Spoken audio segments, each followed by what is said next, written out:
9 ya. Kabupaten itu baru pertama di Sulawesi Selatan. Kita juga di provinsi ini di kabupaten kota karena status kabupaten layak anak di pertama itu nilainya 500 sampai 600 tadi. Saya lihat dari foto itu 500 sekian, itu dia mau naik pertama. Nanti dilihat lagi cek lapangannya. Kemudian khusus naik peringkat lagi boleh sama pasar dia sudah menuju India. Nah ini yang berat sekali utama sampai menuju, jadi istilahnya ini kita menuju kabupaten layak anak. Karena kalau nanti diterapkan oleh ibu kepala seksi yang menangani langsung ada 400 pertanyaan yang harus kita jawab semua dengan indikator, dengan data dan analisa. Jadi tapi kalau kita sudah kerjakan secara artinya termasuk mau menuju, mudah-mudahan pertama lihat nanti dari hasil lapangannya. Ya lanjut. Mana jadi foto ini dari segi tadi ada kelembagaan, ada klaster-klaster ya. Bisa kita nilai di sini. Nilainya ini dari kelembagaan masih ada 550. Tadi kan sampai 600 ya. Itu. Dan nanti lebih diterangkan lagi sama ibu bagaimana sebenarnya nilai-nilai itu. Ya. Lanjut. Indikator untuk tahapan. Lanjut lagi. Peran KLA.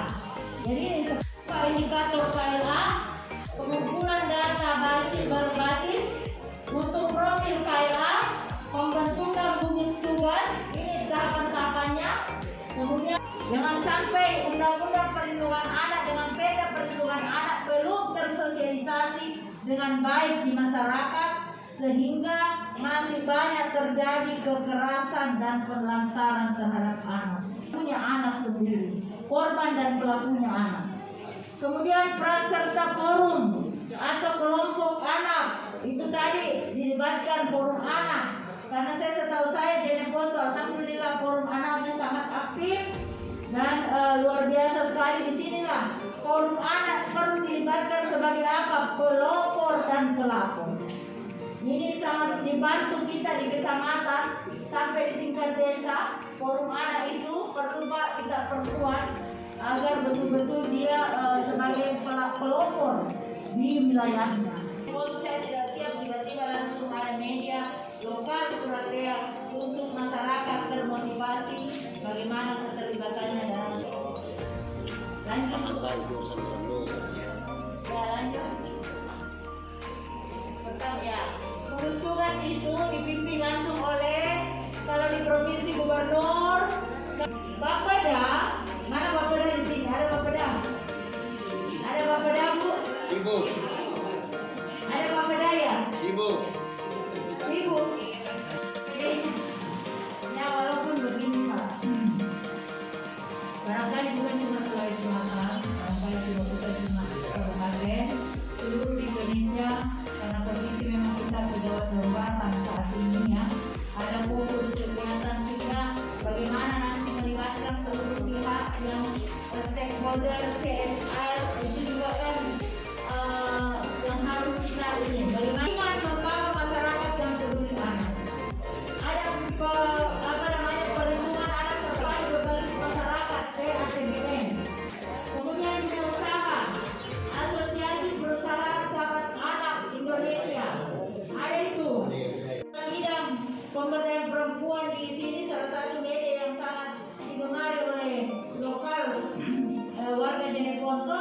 Itu turutnya yang bisa di sini kita kembang ke komunitas. Kemudian berita online ya. Kemudian forum anak di sini, kelompok anak sampai ke tingkat desa dan kelurahan. Kan semua masyarakat kita, Pak Camat, Pak Desa, Pak Lurah bebannya sudah tinggi.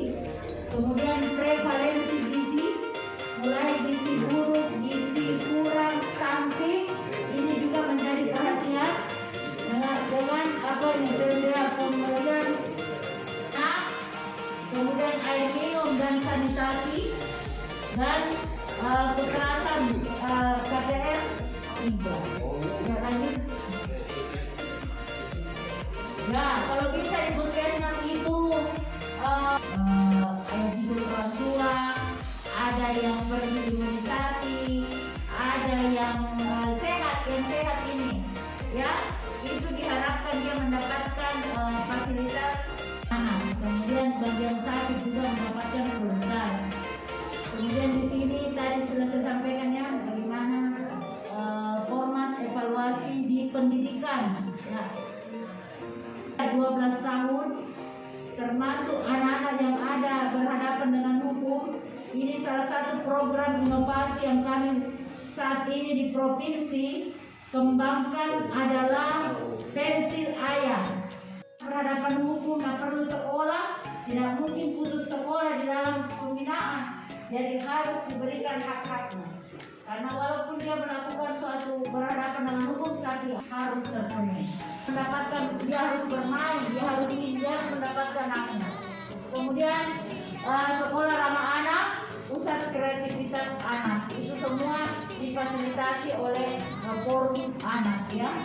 Dan ya lanjut klaster 5, keluarga, pelakunya tetangga. Bahkan kemarin luar biasa sekali ya, di Selayar saya lihat anak umur 16 tahun itu didapatkan di puskesmas, hamil, sudah meninggal janinnya di dalam, dikira tumor. Dia pergi ke puskesmas beroperasi, ternyata kematian janin dalam rahim. Pelakunya siapa? Bapak kandungnya. Sejak usia 12 tahun kita bantu pamannya. Apa yang begini namanya? Yaitu ada di DPO ya, dan tindak pidana perdagangan orang. Kemudian anak situasi darurat, ada desa bebas pornografi. Kemudian urusan yang berhadapan dengan hukum, anak ya dibully. Dulu itu dianggap sepele, tetapi ternyata itulah salah satu perlindungan untuk anak. Baru kita kalau sudah semua datanya masuk nilai di tingkat kabupaten. Kemudian di sini dilihat ya tadi ya kelembagaan, hak sipil, lingkungan keluarga, itulah yang harus diperkuat. Ya, di sini tadi rangkuman dari apa yang saya sampaikan bahwa harus ada PAUD, holistik, integratif, harus ada sarana prasarana ruang bermain anak, ada konsultasi keluarga. Ini dilakukan di desa kelurahan. Jadi Bapak Camat bisa nanti ini lihat format-format apa yang harus di setiap desa dan kelurahan kita lakukan suatu pemenuhan hak anak seperti ini. Ya, ini anak kita dan dukung Sulsel menjadi provinsi layak anak tahun 2021. Semua anak kita bersama, anak kita. Mari bersama lindungi anak. Coba bersama lindungi anak. Yes. No. Dan tanpa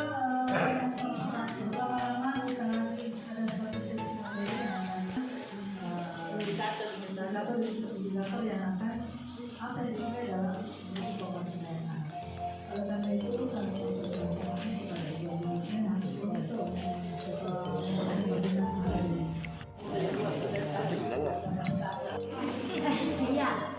tadi Ibu Kadis sudah banyak menjelaskan terkait KLA. Mudah-mudahan di sini ada semua minimal penanggung jawab klaster dan anggota gugus tugas. Ketua gugus tugas tentunya terkait anggaran Pak. Nah ini yang sering keliru kita untuk mengirimkan APBD-nya. Jadi begini Pak, kemarin saya minta APBD-nya, maksudnya supaya saya bisa memilah-milah yang mana semua kegiatan di OPD yang terkait anak, sehingga tanggung jawabnya tugasnya nanti kita agak sedikit ringan. Tapi sampai sekarang belum ada. Mudah-mudahan Bapak Ibu mau dokumen anggaran 2020. Kalau ada yang bertanya jadi 2018, tetap harus ada 2018. Karena kita mau melihat bahwa contoh misalnya Desa Kelurahan SK Desa Kelurahan Layak Anak. Tahun 2018 ada 14. Tahun 2019 naik dia ada 5 tambahan. Artinya kita sudah punya sampai tahun 2019 kita sudah punya 19 desa kelurahan. Jadi makanya saya tanya adik tadi bahwa sedapat mungkin tahun 2020 ini itu minimal ada yang tambah 2 desa kelurahan sehingga ada progres untuk tahun 2019-2020. Kembali lagi ke definisi anak, yaitu salah satu contohnya. Nah ini stakeholder evaluasi saya sudah disiapkan. Nah ini adalah meskipun sebenarnya dinas kesehatan tapi masih banyak karena memang yang paling banyak indikatornya adalah kluster kesehatan. Ya, jadi masih perlu membutuhkan kesehatan dan desa kelurahan layak anak ini masih kita butuhkan. Kegiatan yang dilakukan hari ini adalah gugus tugas pendampingan Kabupaten Layak Anak, di mana selaku leading sector dari kegiatan ini adalah D3A. Tapi tentunya untuk mendapatkan predikat sebagai Kabupaten Layak Anak tentunya didukung oleh stakeholder yang ada. Sebagaimana kita lihat di depan tadi bahwa tidak mungkin ini bisa berdiri sendiri Kabupaten Layak Anak kalau tanpa didukung oleh stakeholder. Dan kami sangat bersyukur sekali Ibu Kadis D3A, Daldik dan KB Provinsi Sulawesi Selatan datang untuk sebagai menjadi narasumber, karena beliau sangat antusias bahwa insya Allah tahun ini Jeneponto bisa masuk dalam kategori Kabupaten Layak Anak. Untuk kita sendiri Bu, untuk programnya nanti untuk mendapatkan Kabupaten Layak Anak itu seperti apa yang akan dilakukan? Adapun kegiatan-kegiatan yang kami akan lakukan adalah tentunya dengan banyak berkomunikasi dengan stakeholder yang ada. Tentunya dengan jangan hanya diam, harus menjemput bola kepada data apa yang kami butuhkan. Apabila masih perlu kami koordinasi dengan instansi yang terkait, sehingga betul-betul tujuan kita untuk mendapatkan predikat Kabupaten Layak Anak insya Allah ini. Bu, sudah sejauh mana nih hasil koordinasinya dengan desa, karena tadi Ibu Kadis Provinsi mengatakan bahwa yang sangat menunjang ini adalah kelurahan desa. Tentunya kan di setiap desa ini harus menganggarkan terkait dengan hal tersebut. Kira-kira sudah sejauh mana hasil koordinasinya dengan kepala-kepala desa? Ya, terima kasih. Jadi ini tadi kami mengundang camat.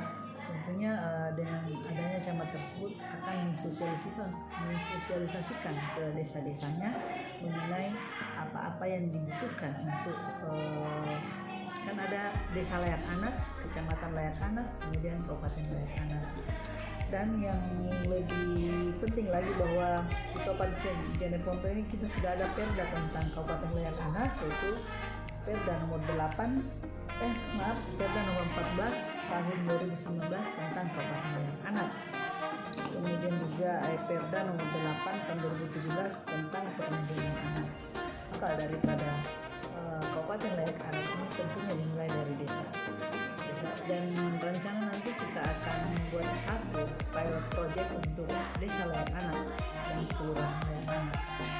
Itu nanti kita akan ekspos setelah semua data-data yang dibutuhkan itu sudah tercapai. Pendampingan rapat koordinasi gugus tugas Kabupaten Layak Anak untuk Kabupaten Jeneponto menuju Kabupaten Layak Anak. Jadi provinsi dalam hal ini saya selaku Kepala Dinas Pemberdayaan Perempuan, Pelindungan Anak, Pengendalian Penduduk KB Provinsi Sulawesi Selatan sangat berkomitmen bagaimana seluruh kabupaten yang ada di Sulawesi Selatan dalam hal ini khusus di Jeneponto kami hadir untuk pendampingan Kabupaten Jeneponto menuju Kabupaten Layak Anak. Apa saja yang telah dilakukan di Dinas P3A Jeneponto ini?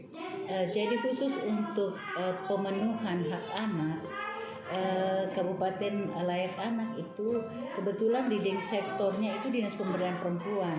Tapi untuk menuju Kabupaten Layak Anak, Jeneponto harus berkomitmen karena ini seluruh stakeholder mulai dari pimpinan daerah, bupati dalam hal ini termasuk masyarakat, stakeholder, dunia usaha, anak sebagai pelopor dan pelapor. Karena kita ketahui bahwa kualitas suatu daerah atau bangsa negara sangat ditentukan oleh sumber daya manusianya yang dimulai dari generasi anak kita. Jadi saya ingin sekali bagaimana kita Sulsel ini menjadi provinsi layak anak, didukung dari beberapa kabupaten layak anak, karena 14 kemarin 2018 baru 10 kabupaten kota menjadi kabupaten layak anak. Sekarang kita mau tingkatkan, menambah lagi sehingga menjadi 15 kabupaten kota, sehingga Sulawesi Selatan sudah bisa menjadi provinsi layak anak. Kita perlu pahami bersama untuk seluruh lapisan masyarakat bahwa kita harus berprinsip semua anak-anak kita mari bersama